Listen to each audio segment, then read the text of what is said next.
Hey, before we get to the show, we just want to give you a heads up.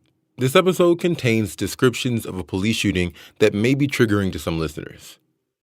Good morning. My name is Amina Khalik, and I'm here with We the People Michigan. Good morning, honorable body. I'm Sandra Turner Handy. I'm the lead on the Denby Neighborhood Alliance. My name is Tim Christensen. Nancy Parker, managing attorney at the Detroit Justice Center. Hi, everyone. My name is Yvonne Navarrete. I'm a resident of District 6. City council meetings have been packed recently with concerned residents, and it's primarily due to a controversial police technology.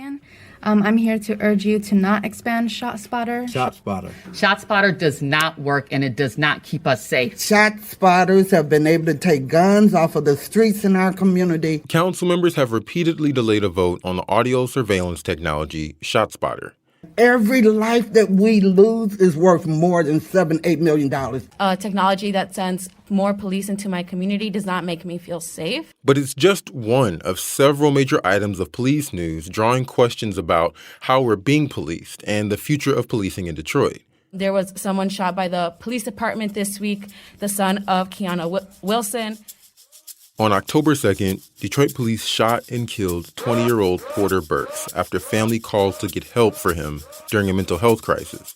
Porter had been diagnosed with schizophrenia, and early that morning, he had gotten hold of a knife. Drop the knife for me, man. Come here real quick. You're okay? You're not in any trouble. You're not in any trouble. Can you just talk to me and drop the knife? Post George Floyd especially, there has been calls for better training and better mental health response. People in the community are really questioning, especially after that body camera footage came out, like why he was shot so quickly. The officers had to stop the threat. They felt threatened. How did it go from the officers trying to engage with him to all of a sudden 38 rounds in 3 seconds? With the attempts to increase surveillance, the death of Porter Burks, and an agreement to raise officer pay, this week we check in with a Free Press reporter whose job it is to look at police in Detroit and their future, to cover the department post-George Floyd and the calls for reform that came in 2020. I'm Kerry Jr. II, and this is On the Line. So your role is a new one at the Free Press. Can you talk a bit about what you cover broadly and why this coverage is important? Yeah, so, the beat is described as policing post George Floyd. It's really community-based. At least I see it as very community-based. Meet Andrea Sahori. Really talking to Detroiters about what they view public safety issues are. Andrea joined the Free Press about 3 months ago and quickly got to work putting local stories on public safety into national context. There's always been calls for accountability, but obviously those have increased since that murder in Minneapolis. So I really take a critical look, but also a wraparound look at policing issues in Detroit. So she's really the perfect person to go a little deeper on recent city happenings. Yeah, and we're happy to have you be added to all of our coverage at the Free Press, definitely. So there's a lot of news going on as of late in Detroit. And I want to start by putting it in the context of your role. There was a national wave of calls for police reform following George Floyd's death in 2020. In Detroit, we saw those protests. But also the Free Press was part of a team that put out a survey that found 9-1 Detroiters would feel safer with more cops on the street, not fewer. Now, 1/3 complained that Detroit police use force when it isn't necessary, and black men reported high rates of racial profiling. But participants also rejected 3-1 the slogan to defund the police. Do you see a connection between these topics, Porter Burks, ShotSpotter, and the union contracts and those responses that we've seen about police?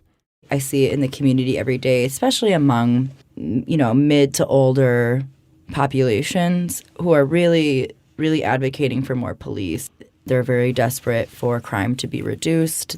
I think people are seeing more police as a solution, as advocated for by city leaders. In terms of how that's going to shape the future of policing in Detroit, at this time, I really don't see funding being reduced to police officers. That's not the sense I get from city officials.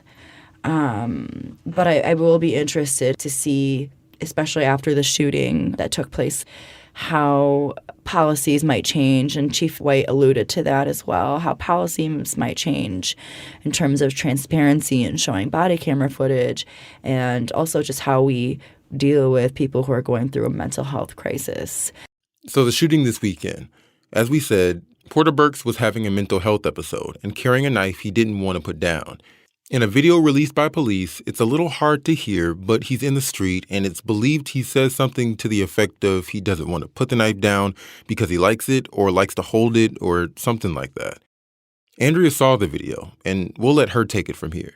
So a crisis intervention officer was on the scene, and they're deployed to these instances of mental health. My name is Sean, man. You're okay. You're not in any trouble, okay? I just want to help you. I just want to help you, man, okay? Can you do me a favor and drop the knife? Like, we want to help you. You're not in trouble. Please put the knife down. And then he just begins to, it almost looks like he just begins to like quickly approach them. Or maybe even run to them. Mm-hmm. But almost immediately he is shot at by police. 5 officers shot at him. They used 38 rounds in 3 seconds. So far, they believe 15 of those bullets took. And I know there was a concern with stun gun use. Yeah, so police had said prior to the press conference on Tuesday that a taser was used. It didn't work. Now they're not even sure if a taser was used. The press conference on Tuesday that they held, that's when they released the video footage publicly. Yeah, it was very, very tense. The family showed up. Porter Burke's aunt was shaking. A crazy tense moment was when she's, there's a gaggle of TV reporters in her face, right? And she's crying and pleading, like if her voice is cracking, right? If you have a loved one, that's experiencing a mental health issue, don't call the police, please. An investigation is underway, and the 5 officers involved are on administrative leave. Meanwhile, the Burks family has announced they will sue those Detroit police officers. And so how does this fit into the concerns about police killings? Post George Floyd especially, there has been calls for better training and better mental health response. Historically, nationwide, there have been killing after killing of people experiencing mental health issues. And, there's always the exploration of bringing in mental health professionals on scene, right? So far, it seemed police have, crisis intervention officers who help respond to these calls that are, supposed to be trained to help deal with these issues. But I think that a lot of community members are saying that's not enough. People in the community are really questioning, especially after that body camera footage came out, like why he was shot so quickly. I think people are really questioning like that middle ground. Like, are there more options? Like, were officers shooting to kill? Why? If so, why? I know Chief White actually has background in counseling. He's been a vocal mental health response advocate. And we've got programs in the city that send mental health specialists along with police on some calls. What did White say about the mental health part here in this case? Did he raise any concerns with the mental health response? Will there be any review of that? That's part of the investigation. If anything, he vouched for his crisis intervention officer that was at the scene. He kind of guided the public as we were watching the video, and, he was kind of explaining, okay, this is part of our training. We just need you to drop the knife for us, okay? I'm going to pause it here, and we'll pick back up at that point in a moment. This is a crisis intervention trained officer, a CIT. He obviously expressed condolences. This is a tragic situation. Anytime we use force, it's not the desired outcome. Anytime we use fatal force, it's the worst outcome. When we come back, we'll break down the police department's recent pay raise and the controversy surrounding ShotSpotter.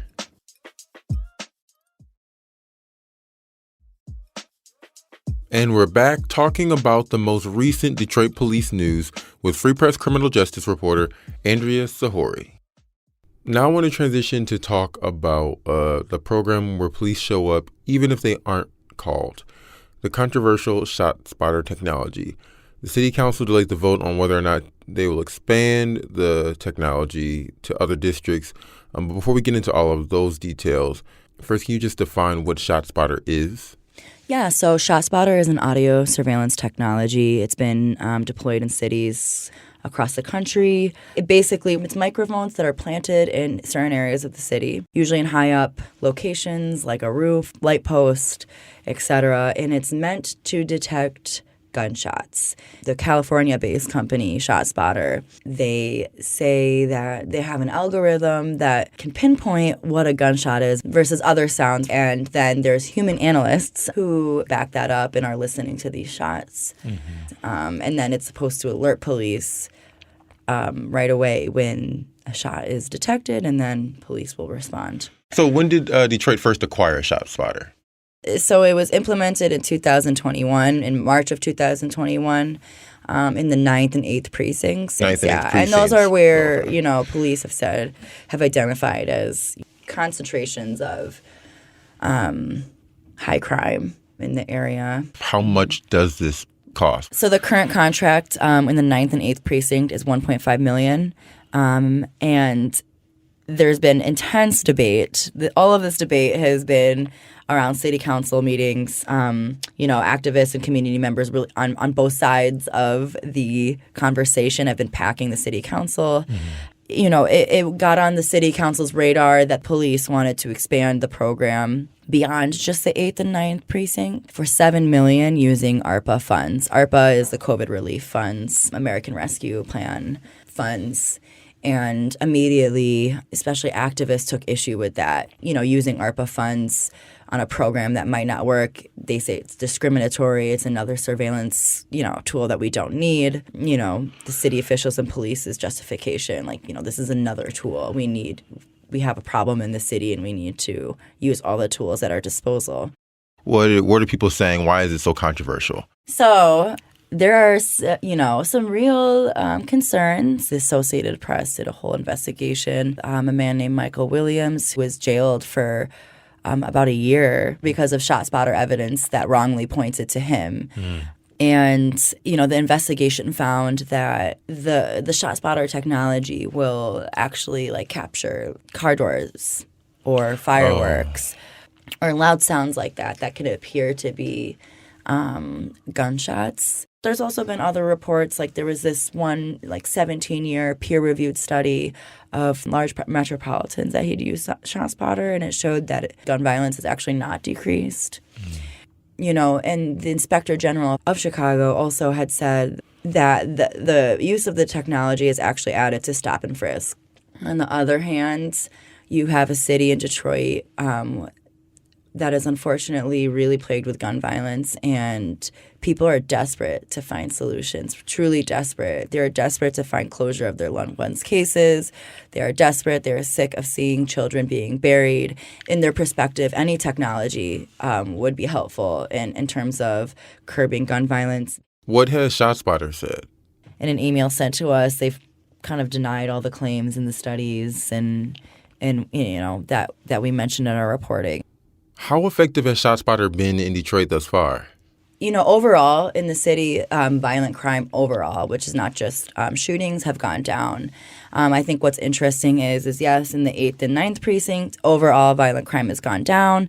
Non-fatal shootings have gone down. However, homicides in the 9th precincts are up. And this data is compared to last year, by the way. Okay. So it's year-to-date data. And this is provided by police. But other precincts that don't have ShotSpotter, you're still seeing the same thing. Trends. So it's hard to... The citywide trends. Yes. It's hard to correlate, it's because of ShotSpotter. Why do city officials, police officials want to expand ShotSpotter? I mean, you spoke to the citizens. What do they say is the benefit of ShotSpotter in the city of Detroit? They say it helps with prosecution and it helps curb perpetrators and helps with response times. There has been question on whether it would actually improve response times because there is an exodus of police officers. So we're losing a lot. And actually, the city just announced pretty substantial raises for police to try to combat that exodus and make their pay more competitive. The Detroit's data that they had provided to the city shows that about 20% of ShotSpotter incidents result in shell casings, the bullet casing. So that's a pretty good indicator that a shooting had taken place. It's not the biggest number, but I think in police and the public's perspective, because, ShotSpotter has also led to search warrants. It's led to arrests. So, any guns off the streets, any any person's life you can save, any arrests you can make, it's worth it, even though some studies might question its effectiveness. I know one time the chief had presented to city council, he asked the question, what is the cost of life? Just real quick, is the crux of their concern the funding too? Is it because it's coming from ARPA funds? It's not just the funding. Last week when they delayed the vote, that's when we really heard where city council members currently stand. And some of them said that they would support ShotSpotter if it wasn't using ARPA funds, because they really want to see those ARPA funds being used for wraparound services, kind of those grassroots organizations that are helping to prevent and intervene in gun violence and, housing and transportation and whatnot. They postponed it again because they're trying to find alternative funding for ShotSpotter. And people there who oppose ShotSpotter had said, even without ARPA funds, this is not something that we should be spending money on at all. So I want to go back to something you said before. You were talking about response times and how ShotSpotter is kind of being proposed as a solution in Detroit because so many officers are leaving, and there's this big news on a new union contract year. What can you tell us about the officers leaving? Have those numbers really been that high? Yeah, they've had a pretty large exodus of police officers just in the months of August and September. 72 officers left the department, for majority of them to other departments in surrounding cities with higher pay. In Michigan. Yeah, to the suburbs. What are the details of the union contract? The city is using this extra tax revenue to help provide police officers with competitive pay. So the tentative agreement with the two police unions in the city, the Detroit Police Officers Association and the Lieutenant and Sergeants Associations, the starting pay will immediately increase to $53,000 for lower level officers who might be just starting. Pay for officers with 4 years on the force would increase from $60,000 to $73,000 a year. And then officers would receive an increase of 4% a year for the next 4 years as part of the contract. And a tentative agreement with the Lieutenant Sergeant and Sergeants Union would raise the pay, like I said, it still needs to be ratified and approved by council. Is this enough of a recruiting tool, just the fact that, this is a job where you have to carry a gun, where you're dealing with violence in some instances day to day? I think that it's obviously a big one. City and police officials describe this agreement as landmark and historic. Union officials have said we're finally turning the tide on recruitment efforts. Just to wrap up here, we talked a lot about police today. A lot of stuff that seems separate, but to all of these topics, is there an underlying theme from your perspective? I think the through line would be, I think that Detroiters have a lot of different opinions on what public safety and policing should look like. And it really is exemplified and showcased in mental health crises because, as people, we want to help others, right? And so it's really tragic. It's tragic when, anyone passes away, but the community doesn't take this lightly, and from all sides of, the arguments and opinions and perspectives. Thank you, Andrea, for talking with us today and taking the time. I know you're really busy, and we appreciate having you. Thank you so much, and thank you for having me. This episode was produced by me and Darcy Moran. Anjanette Delgado and Marianne Struman are our executive producers, and Peter Bhatia is our editor. The music for the show is For Trumbull, made by DJ Lost Boy. Thank you all for listening, for subscribing, and please share it with your friends and family if you like the show. Don't forget to come back and see us next week. See you then.